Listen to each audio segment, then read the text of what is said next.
মেয়ে সকালে টিফিন খাবে, তো তার জন্য এই যে ওটস দিয়ে একটা ডো বানিয়েছি। ডোটা করে এটা একটা রুটির মতো বেলবো। তো মেয়ে বললো, মা আমি তোমায় বেলে দিচ্ছি। দেখো, মেয়ে বেলতে তো পারে না, প্রথমে বেলেছে পুরো রুটি যেটার মধ্যে বেলেছে সেটাই পুরো লেগে গেছে। তো আমি আবার তুলে ওটাকে বললাম আবার কর। দেখো, প্রথমে তবুও গোল হচ্ছিল, কোনো দিন তো করেনি। এই যে দেখো কিভাবে বেলছে। যাই হোক, তবুও কর, শেখ। তবু একটু গোল হয়েছে। এবার তাওয়া এইটার থেকে বেলনির চাকিটা থেকে উঠছে না। পরে আবার করেছে, দেখো বেলেছে, চতুর্দিক দিয়ে ফেটে গেছে। তাও বললাম যে সমান একটা বাটি দিয়ে এটাকে গোল করে কেটে দে, কিছুতে কাটতে দিল না, ওনাকে এইভাবেই খাবে। যাই হোক, এই যে রুটিটা ভেজে নিচ্ছি। যাক, নতুন বেলেছে ও, নতুন নতুন বেলেছে তো শিখুক, এইভাবেই শিখুক। এর মধ্যে এখন দেব টমেটো কুচি, পেঁয়াজ, কাঁচা লঙ্কা আর চিজ দিয়ে ও একটা মানে রুটি মতো করে নেবে। আর একটা ডিম একটু হালকা সেঁকে নেব। বেশি সেঁকতে হয় না, ওটসের তো, একটু জাস্ট হলেই হয়ে যাবে। আর তাওয়ার মধ্যে একটা ডিম ফেটিয়ে সামান্য একটু তেলে দিয়ে দেবো।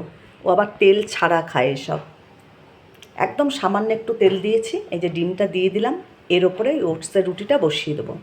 এই যে বসিয়ে দিয়েছি। এবার এটাকে উল্টিয়ে এর ওপরে টমেটো কুচি, পেঁয়াজ, কাঁচা লঙ্কা ওপর দিয়ে একটু ছড়িয়ে দেবো। আর ওপর দিয়ে একটু চিজ ঘষে ওপর দিয়ে দেবো।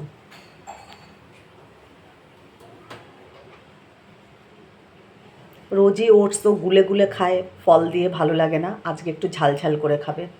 যেমন কাঁচা লঙ্কা কুচি দিয়ে নিয়েছে।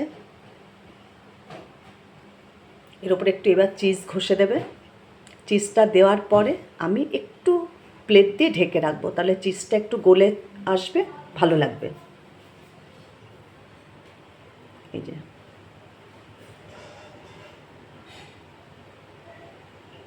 এই যে চিজগুলো ঘষে ঘষে ঘষে ঘষে দিয়ে দিচ্ছি।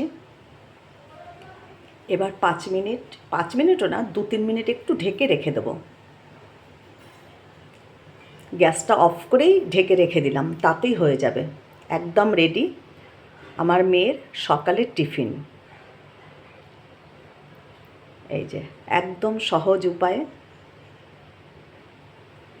যারা আটা দিয়ে রুটি খেতে চাইবে না তারা এইভাবে ওটস দিয়ে বানিয়ে খেতে পারো।